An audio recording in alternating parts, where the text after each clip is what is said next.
So there has been a lot of talk about mindfulness as a tool for better work cultures. And what I want to discuss today is about, is there an impact really about mindfulness? Does it really help? Is there a science behind that? Because there is often this association with mysticism, religion. So, but let's move a little bit more outside of this area, because in the last 15 years, there has been a lot of research on mindfulness. And this is one of the topics that I want to understand today. And for that, I have invited a mindfulness teacher who is the regional head of at Google, a training that was born at Google, in fact, that is called Search Inside Yourself. He's also the founder of LAMA, which is the Leadership and Mindfulness Academy. He has written a book about creativity unleashed, 48 days of mindfulness to unlock your creative spirit. I will put the link just below. But what is interesting is that he has moved from a very progressive career in leadership positions. He has been the managing director of IDEO, one of the big creative forms of the world. And Gopi, I'm really happy to have you today. And I wanted to understand, how did you move from this well-off, kind of nice life in the corporate world, and move into mindfulness? Was there any specific reason why you did that transition? Well, Ivan, first of all, thank you very much for having me on your show. It's an absolute pleasure to be here with you. I've been really looking forward to having this conversation with you, and happy to share a little more about that journey which you're asking me about. To be very honest with you, I never started off wanting to become a teacher. It so happened that in 2014, when I was living in Zen Master Thich Nhat Hanh's monastery in Thailand, there was an interesting incident that happened, and the monks interpreted it for me as a sign that I should become a teacher. So it was a bit of a funny incident, actually, and I didn't think much of it then. But then when I came back, it kind of started growing on me, and I started feeling more and more that my purpose was somewhere here, around, spreading the message of mindfulness and maybe touching more lives. And so that's when I slowly started dabbling with teaching.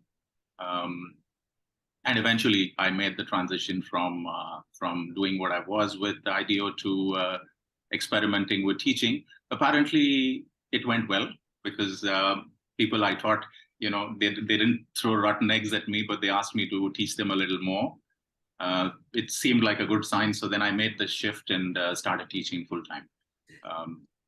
Very often, in fact, I hear the same story, that when you want to share or teach to others, share a little bit of your experience and a little bit of the science or wisdom that you have acquired in life, is never something that you wanted. It comes naturally. It's like life puts it somewhere in your path, in your journey, so that you become without really wanting it. But then when you are in front of this decision to make, you just accept it and embrace it.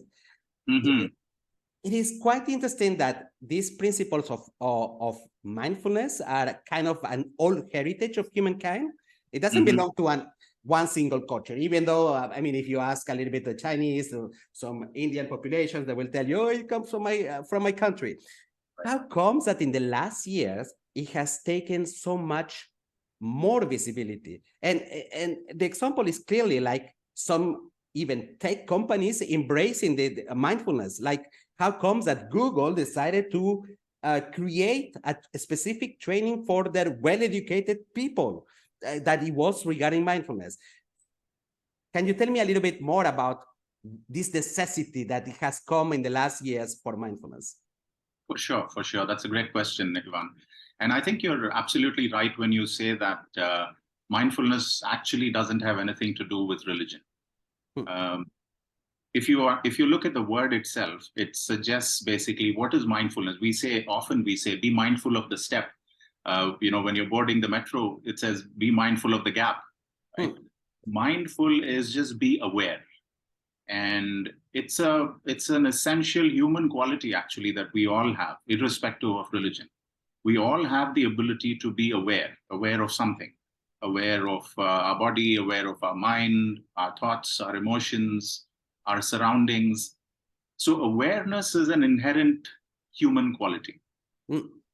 And there were some traditions, perhaps, which practiced it. But if you ask me, I would actually say that the concept of awareness has existed in a lot of places, not just in India, not just in the East. It's not just associated with Buddhism or Zen. A lot of practices, contemplative practices. And if you look back many years ago, life was very different. It was not about, getting an engineering degree or going to Harvard, but it was about acquiring certain life skills, right?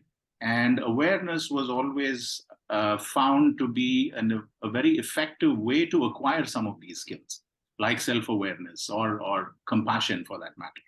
So it's existed for a very long time. And to your point about, how this became popular in the last 20 years or so, you're absolutely right that in the last 20 years, there's been an explosion of research around this subject. And the reason for this is very simple, Ivan. Let's say 75 years ago, if you went running in a park, people would probably ask you who was chasing you, right? Because the benefits of running were not known. But then came science, and then it was able to prove or establish to us that there were benefits of physical exercise. Now, the same thing has happened with mindfulness. Earlier, you could not study what the effect was on the brain, because by the time you went to study the brain, you cut it open, the guy was dead. Well, exactly. But now, with technology like MRI, fMRI, you're actually able to see what is happening in the brain in real time when you practice these techniques. And therefore, because science has validated this, I think there's been a huge explosion. And of course, Google and engineers in particular like to see science and logic. So the following has increased because this is now science-based, it's evidence-based. Of course, monks across different traditions in different parts of the world have known this without the benefit of science for thousands of years. And they didn't need science to tell them that this worked, because they actually practiced it and the evidence was there in their lives, right? But science has come to the game now, and because of that, I think a lot more companies, you mentioned Google. Google started a wonderful program, I think around 15 years ago, called Search Inside Yourself, based on a wonderful book again. It started off as a training program in Google and then eventually became a separate, an organization that actually delivers the Search Inside Yourself program to people and companies across the world. And as more and more have tried this, they have understood that this is not religious. It's actually quite simple, easy to understand, and it makes a difference to the way you live your life. People are seeing the results. People see the benefits. With this, you don't have to go to a monastery for very long, or you don't have to go and sit in a cave in the Himalayas, or stand on one leg, or grow a long beard. None of that stuff. Just bringing simple awareness to every moment has the power to transform your life. And that's what people are realizing. And therefore, it's become a movement.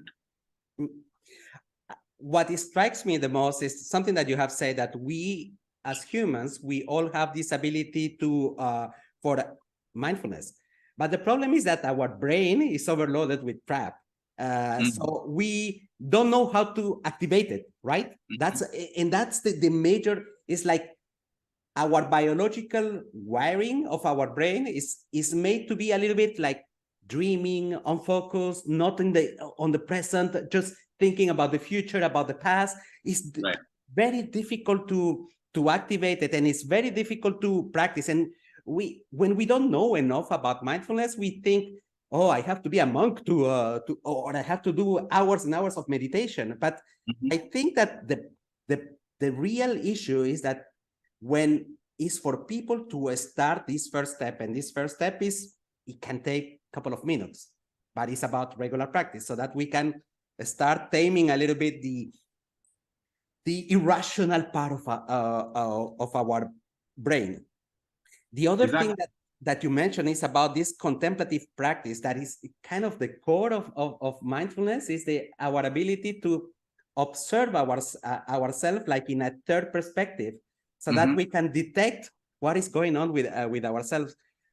And the third thing that you have mentioned, yes, science has made it a little bit more accessible, because we didn't understand why and what was happening in our brains. So we were associating it maybe a little bit with some mystic practices, with some magic that happens. Sometimes, somehow, we were associating also to people who for them could be like a lifestyle to take a yoga mat and go to the parks, and then we have the image in our brains of all these Westerners going around with their yoga mats in the middle of a park, when there is more. And as you mentioned, that there has been scientific research, and I was impressed by the fact that there is even monks who have as a background being scientists.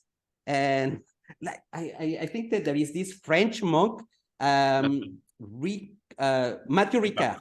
Mathieu Ricard, in fact, who is a real scientist, and he has been also contributing to the research behind mindfulness.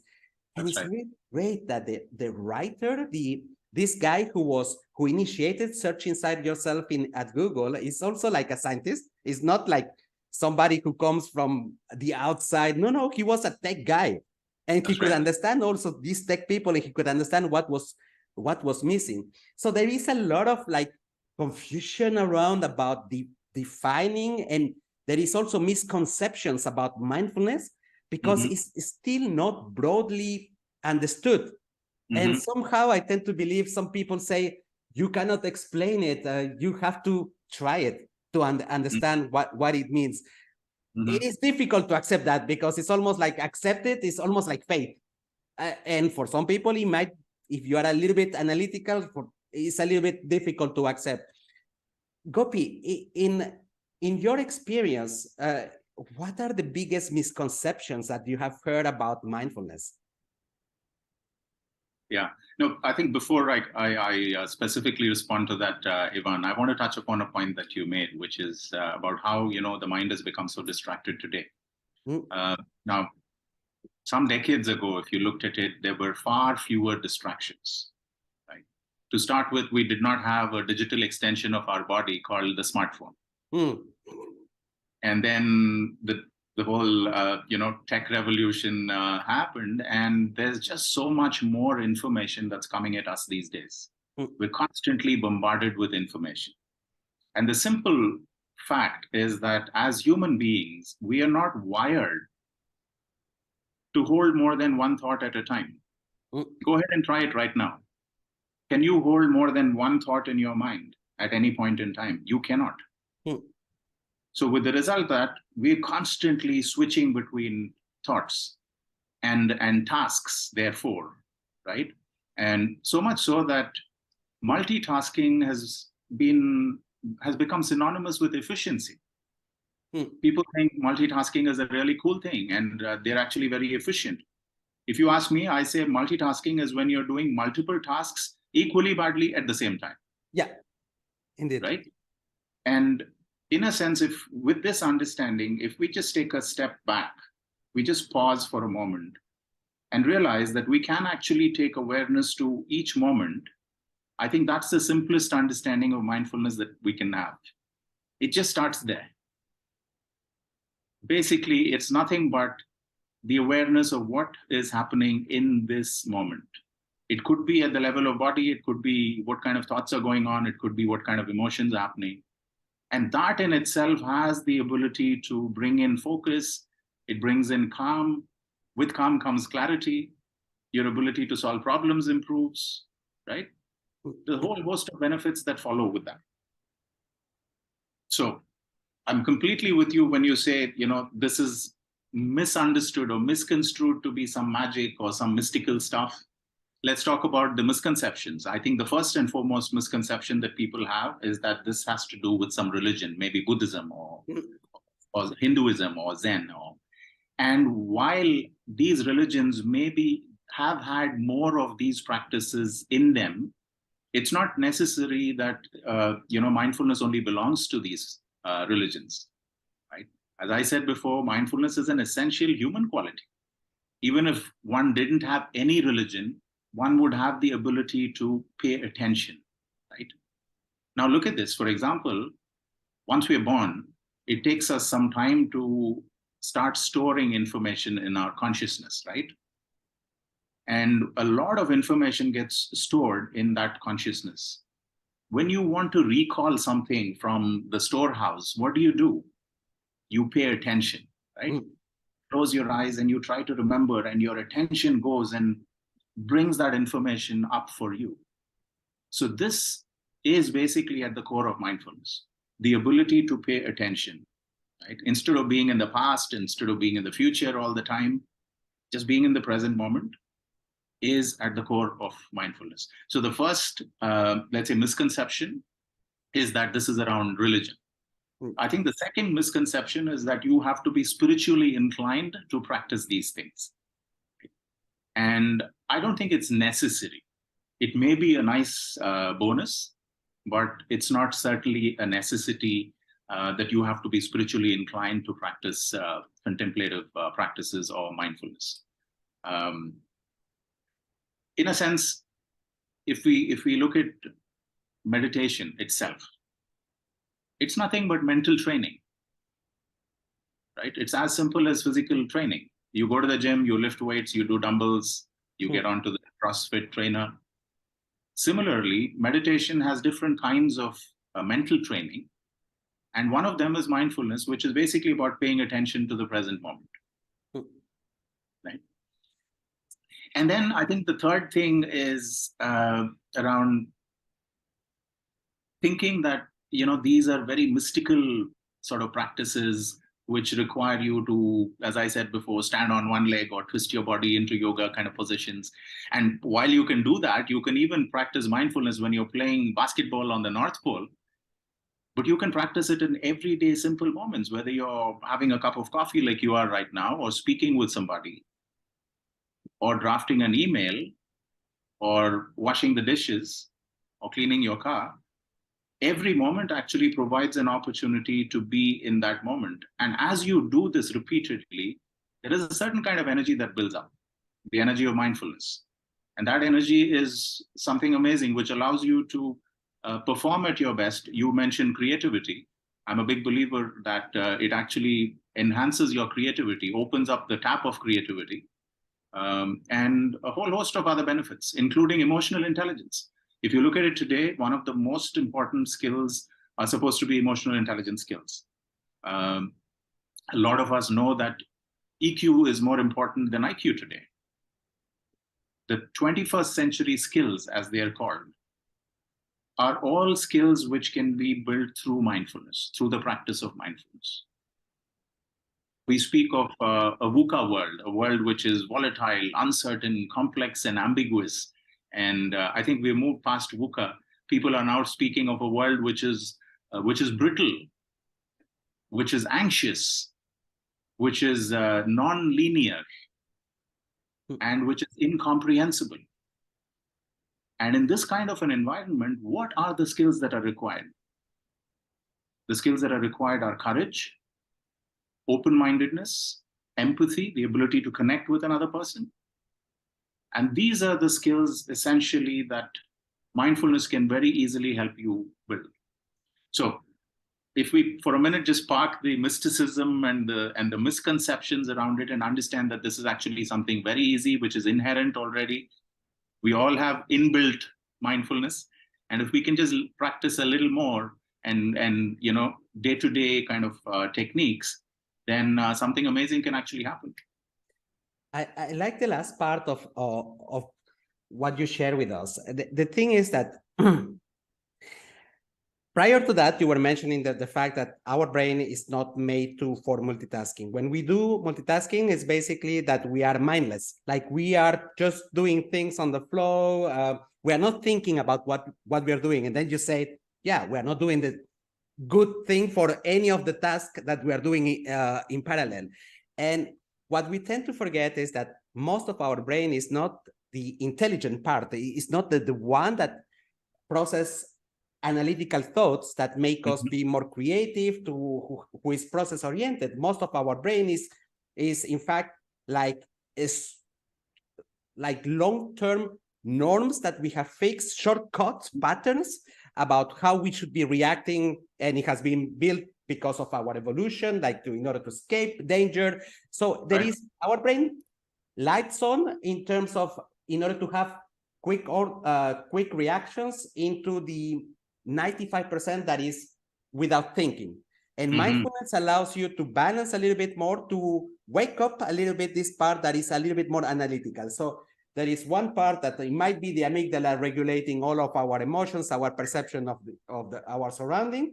Very small part surrounded with a bunch of norms inside of our brain, but we have to wake up this area of our brain that is a little bit, that creates this awareness. And so in mindfulness, and this is what I like the most about your sentence, is about a regular practice, how to wake up this rational part in order to do a checkup with us, a rational checkup. And this is what makes us more human, when we can do transition in an easier mode from the emotional shortcut of patterns that we, in order to take quick decisions, into the rational part. And mindfulness just creates the focus to wake up, verify, do a checkup, and then get back to our normal life. But that you cannot do it for once. It's a little bit like you mentioned, going to the gym. You will not get like a nice body if you go a couple of times, or even if you do it like with intensity for 1 week and then you drop it. It has to be trained so that it activates in a natural way. And it can be,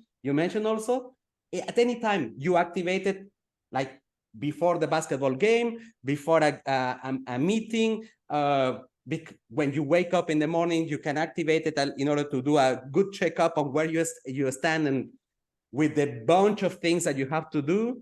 And what we don't realize very often is the fact that in the chapter where you mentioned the influence of the digital world, is that this is not because we become less intelligent by browsing around in a mindless way in social media. It is because it is producing in our brain an overload, a charge. We are using our engine, our microchip inside of our brain without even noticing. So we don't even have the time to rest and be calm for a little bit, even though it gives us the pleasure of checking up on people, comparing and all the stuff, this instant reward. It doesn't allow our brain to rest and to take control, to make the cognitive part of our brain to take control a little bit of what we are doing. So regular practice is what it can make you become more mindful. It's not about the hours and hours of meditation, but of course, there is even scientific proof that the guys who have hours and hours of meditation, they can control better, more their emotions. There has been even research about even the control of pain with the brain. And there has been even research about the level of happiness when you see the brain of somebody, fMRI of a brain of somebody who practice meditation.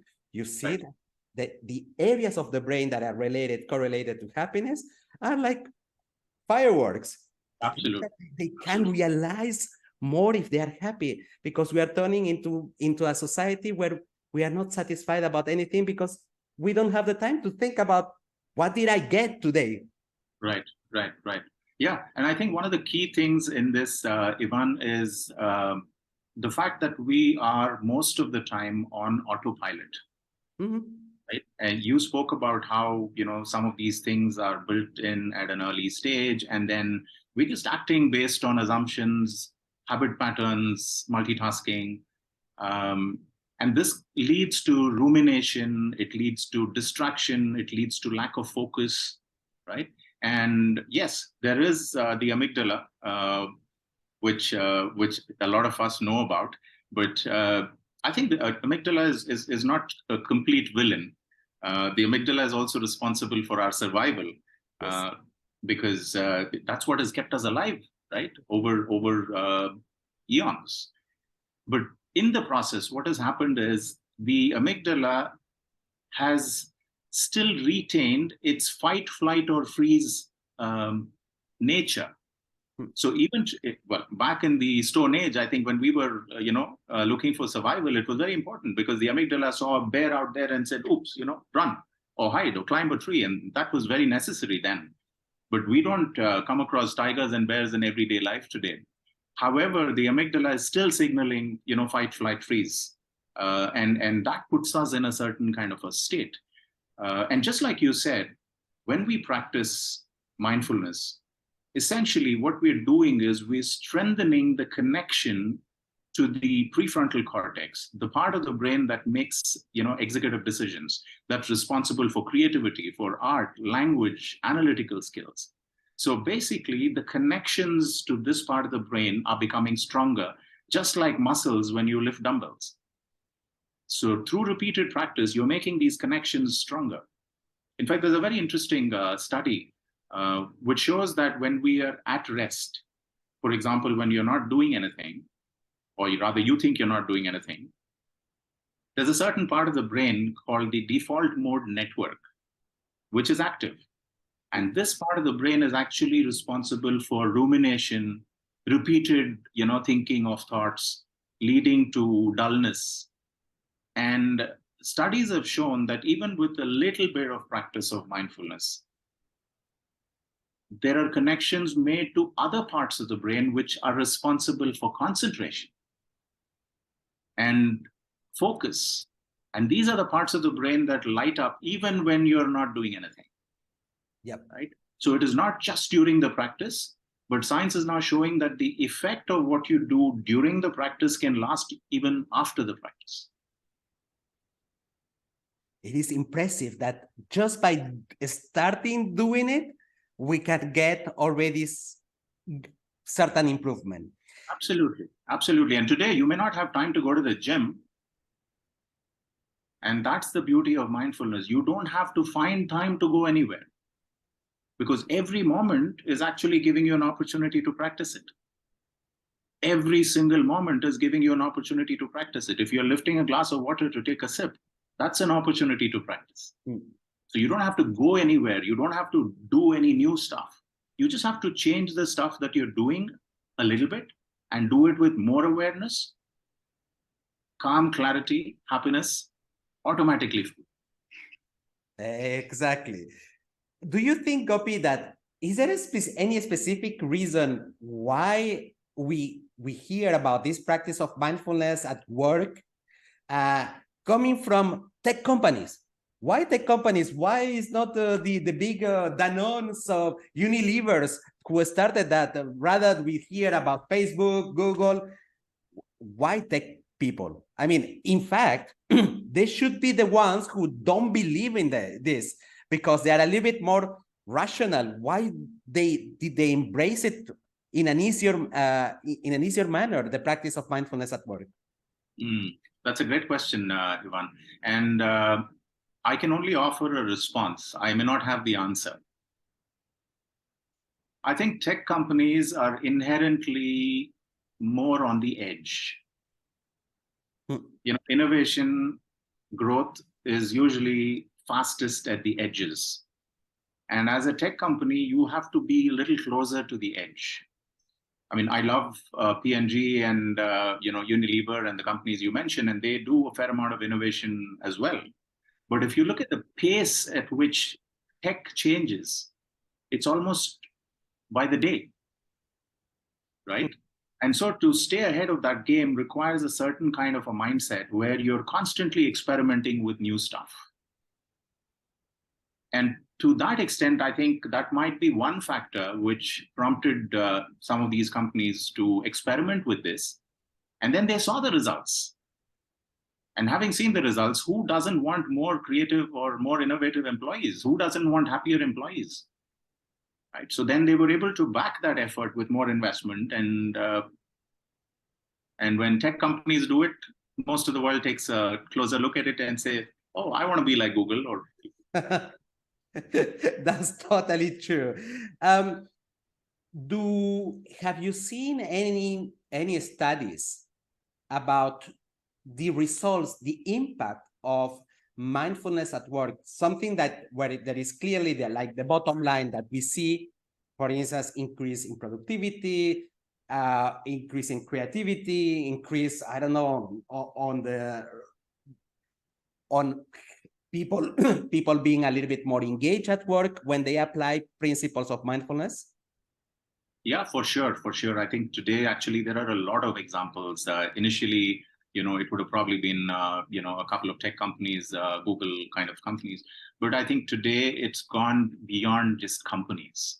Ivan, I'm happy to say that in the last maybe, I don't know, 5 to 7 years, mindfulness has found its way into non-government organizations, governments, even the military. Oh. They're training their soldiers in mindfulness. Right? And why? Kids. It's now part of the curriculum in many schools. So it's being used in a large number of ways, obviously, because the benefits are becoming more and more apparent.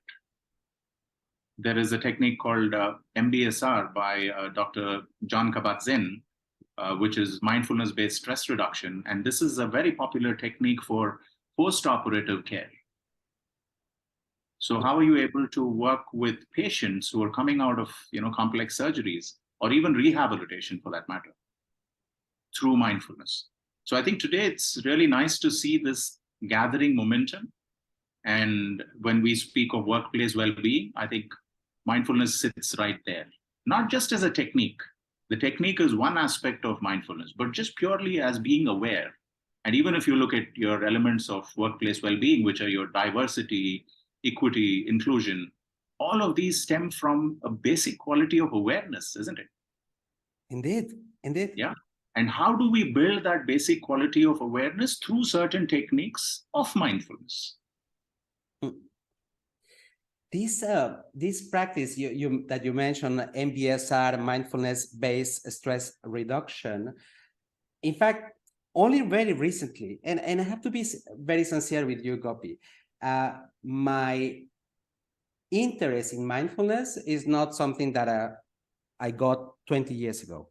It is super recent. And I was like somebody who couldn't believe, because these associations, and we have talked about the misconceptions associating it with religion, associating it with people that for them is a lifestyle to go with yoga mats.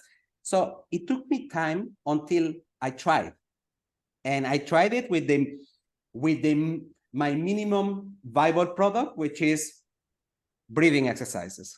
And because there was nothing that was helping me for the control of my stress other than that. I couldn't find anything else. I went into coaching sessions.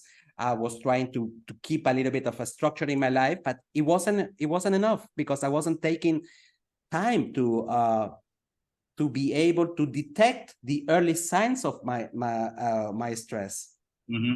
I had also the opportunity to read a little bit more about mindfulness-based stress reduction. I was impressed the fact that, in fact, very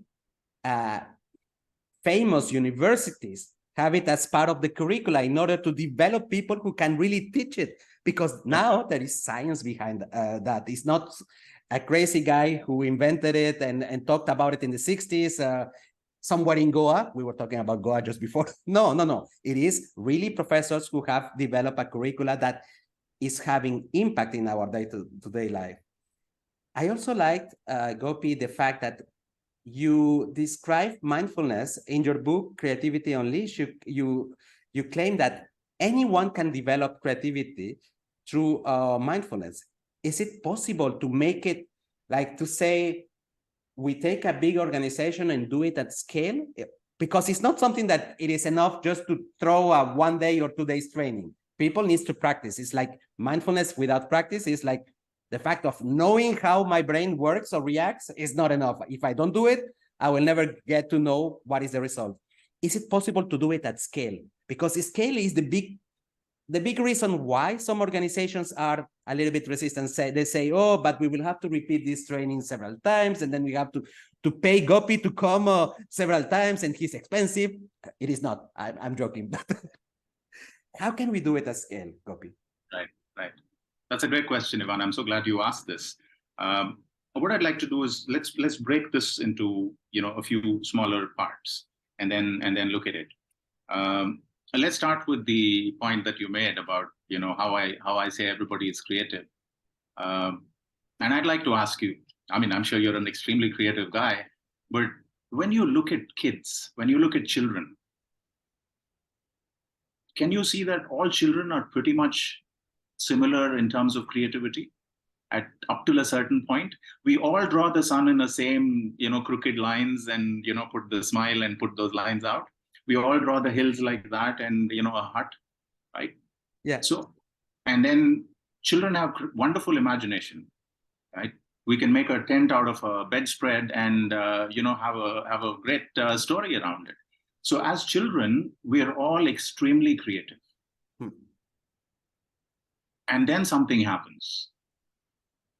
Conditioning starts. Exactly. We put them into school and we stuff them with knowledge. And we take all the creativity out of them. Right? And then we say, now, get creative when you start working. Right? And then, you want to call Gopi to conduct a creativity program. But if we were to realize here that education today is preparing people for doing a certain job, it's not preparing them for finding their true potential. I think there's a big difference between these two things, which is why some of these practices, when instilled at an early age, can make all the difference. I, for example, don't have too much formal schooling. I was not sent to school for almost 15 years. Instead, I was taught practices like mindfulness. Right? Of course, I made up for it later. I'm not completely illiterate, so don't worry about it. But what I'm trying to say here is instilling some of these skills at a very early age and stage can make a big difference. Now, we don't do it. People are working, and then we create innovation departments, and we want to create a culture of innovation and creativity. It can still be done. It can still be done. And that's the second part of your question that I'm going into. Now, if you look at essentially creativity and innovation, you've got great frameworks like design thinking, and IDEO is really well known for that, right?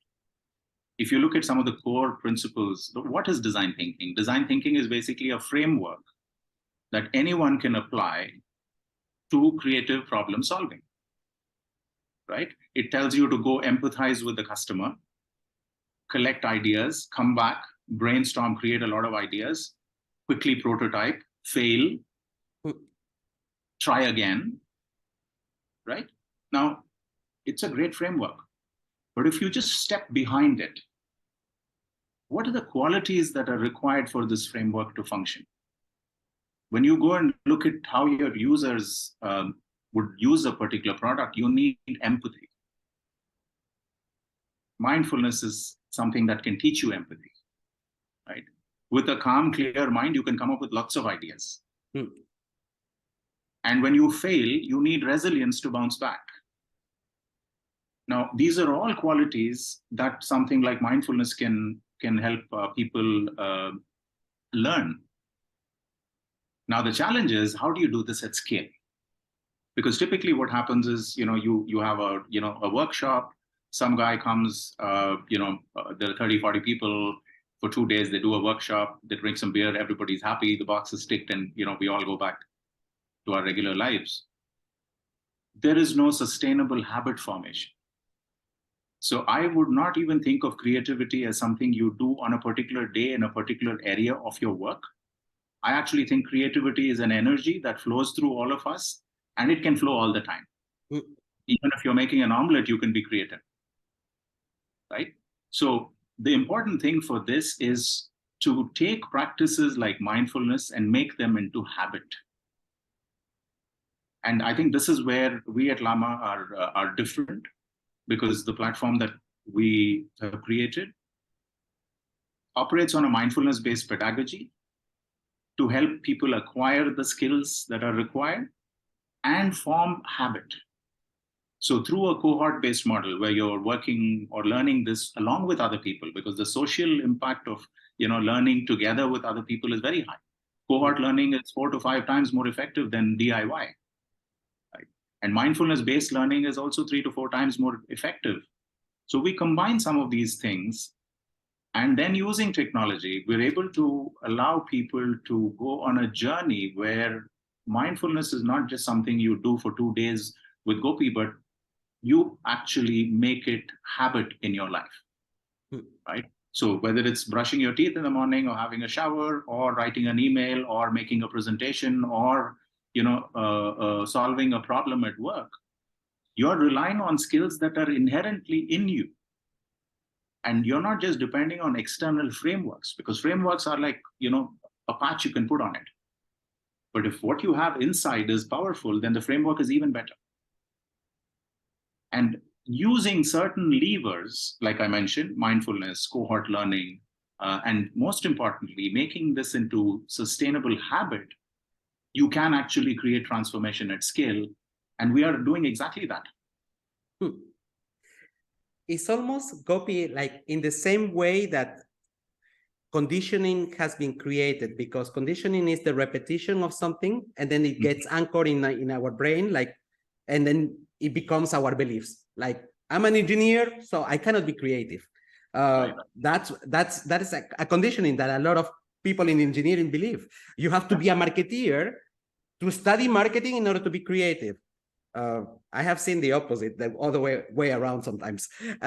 So in order to get rid of this formatting, you need to create habits in order to replace these all unnecessary habits into new habits. And that's, I like this idea of combining mindfulness in order to activate this thought of, oh, I'm going to solve a problem. Like in design thinking, you were talking about, is about solving problems that are worthwhile, and being empathizing with the problem of someone, like walking the dog and seeing that, oh, what if my neighbor could do this in a better way for walking the dog? To create repetitive, automatic thoughts that are about creativity. And it can be with simple things. You mentioned the doing the omelette. Well, that's one way, but it is about repeating for anything that you see surrounding. And for that, you need to activate the, oops, I'm awake in my process-oriented part of my brain, so that it can be. I love this combination. And by the way, Gopi, in another episode, I was doing the other way around discussion. So it was a guy who was a specialist in design thinking, and suddenly we ended up talking about some parallel with mindfulness. And today, in fact, you have turned around the discussion from mindfulness, you have ended up in design thinking. This is quite impressive, because I have the impression that both a process with a way of getting the control of yourself can be training, can unleash any meta skill that we need. Creativity is a meta skill. Confidence it could be a meta skill in certain cases. So anything can be learned if we have the right mental processes in place. Yes. And I love what you're doing with Llama. This is going to be a breakthrough. For me, is like technology is there to help him make something at scale, to give a little bit of like the tools to control, to track, because we always want to see that we are progressing, because alone sometimes we say, oh, did I do it? Did I not do it? I like this thought, because we need to have like a reminder that we are getting there, but it will be 0.1%, 0.5% every single day until we reach a goal, versus not doing anything and we have 0% after 1 year, right? Absolutely. And I love the point you're making about, getting that creative idea when you're walking the dog, Ivan. If you stop and think about it for a moment, when do all of us get creative ideas? It's when we're taking a walk, when we're sitting and watching a sunset, maybe having a shower, right? Yes. These are relaxed moments when suddenly, aha, happens. Through the practice of mindfulness, you can actually extend these moments and have them regularly. Many more moments. You don't have to go to Goa and watch a sunset in every Yeah, you could be driving in traffic and you can still have that quality of mind, which allows you to come up with that aha. And then life is a holiday. But I will still do this thing with Goa because I have promised to my daughters to bring them once to Goa for the trip that I did back in the days when I was younger. That you should do. This mindfulness is not a replacement for Goa, ever. Indeed. Gopi, you have kind of made it your mission to create, to go at the scale in terms of the awareness of what mindfulness can bring to the workplace in particular, because this is like a specific type of population that is suffering the most, where the pain is the biggest, in fact, because we are suffering with the stress. We don't feel aligned with the purpose.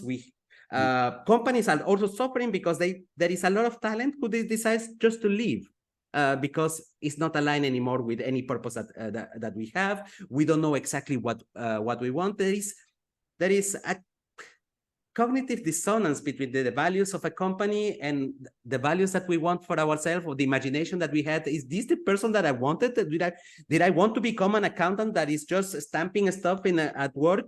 So there is a lot of a need. So for employees to embark on alternatives, because training do not solve the problem. Like to have just a one-off training, going as you mentioned it, like watching an e-learning in LinkedIn Learning is not enough. You are alone. You need a little bit of guidance. You need a little bit of feedback. That's why cohort is good, because then you get feedback. Oh, this happens to me. I love this idea to get back to the human interaction and relatedness that we really need in order to embark in change, because change cannot happen with PowerPoints, definitely.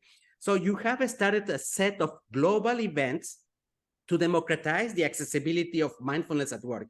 Tell me a little bit more. So actually, Ivan, on one of my monastic stints, I had an aha moment when I saw the monks in the monastery. Whatever they did, they were happy. There was a certain joy and grace and ease with which they would do everything, whether it was cooking or cutting the vegetables or washing the dishes or cleaning the toilet. They were happy doing it. And that made me ask the fundamental question, why is it that more of us cannot be like that? Why do we have to go to a monastery to be like that? And when I looked at, especially the world outside, the working world, I won't say necessarily the corporate world, but the working world, I saw that there is this perceived dichotomy between life and work. And people talk of work-life balance not being there and getting stressed out. And I personally think that these days, there is almost no distinction between life and work. At one point, we used to think of work as something we do in order to have a life, a good life. We earn money at work in order to have a good life. But increasingly, I think the boundaries have disappeared. We're almost working all the time. And then there is life that's happening around us. So instead of work-life balance, I think we need to find balance in life. Yes. And if we're able to do that, then everything starts to flow beautifully. So this became my holy grail at some point. And the search for this has made me into a teacher, helped me teach across 5 continents, build Lama. And through these series of summits, which we want to have, which will eventually culminate in a 2-day global summit in 2024, we want to bring more awareness to the whole idea of mindfulness at work. And how do we build wonderful workplaces of the future where well-being is the norm? It's not the exception, right? So well-being is not a perk anymore. It is not paying the gym membership of your employees, but it's about creating an environment where they can not just survive but thrive. An environment which brings out their best.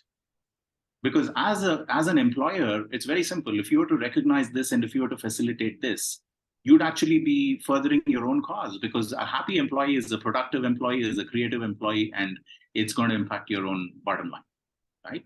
So through these series of summits, this is what we want to do. We want to bring the focus onto helping people understand that workplace well-being is not something that we should be thinking of as an exception, but we should be making it part of everyday workplace cultures. And through these summits, we aim to do exactly that. So we're bringing together corporate leaders, thought leaders, practitioners, teachers like myself to discuss how we can create workplaces of the future where well-being is the norm. And I'm happy to say that Dubai is actually one of the places that has really embraced workplace well-being, right? I'm really happy to see that there's a minister for happiness, there's a happiness street. Yes, you saw it, huh? It made almost logical sense for us to say that we would want to have one of our very early summits in Dubai. So we've just had a very successful summit in Bangalore last week. And we will be having a summit in Dubai on the 22nd of June, a half-day summit. Details will follow. And yeah, we're hoping to take this across the world and create more awareness around the importance of this whole thing. Gopi, I'm going to be putting also the link about for the page of this well-being at work event for Dubai. It is lovely and refreshing to speak with somebody like you. What I have to take away from this is there is a lot of wisdom on what you say. I like your journey because it is not built only on the mystical direction. It is built into a balance between finding yourself from a corporate life where you have acquired a lot of knowledge in terms of what employees need, and bringing, in fact, your personal passion in order to solve the problems for in the day-to-day life of employees. I love your personal story. I love, by the way, I'm going to start reading your book on creativity. I will be attending also the summit for Dubai. It was really lovely, Gopi, to speak to you. Thank you very much for your time. Ivan, this is my life's purpose, and I thank you immensely for giving me an opportunity to express myself freely. It's been absolutely beautiful speaking with you.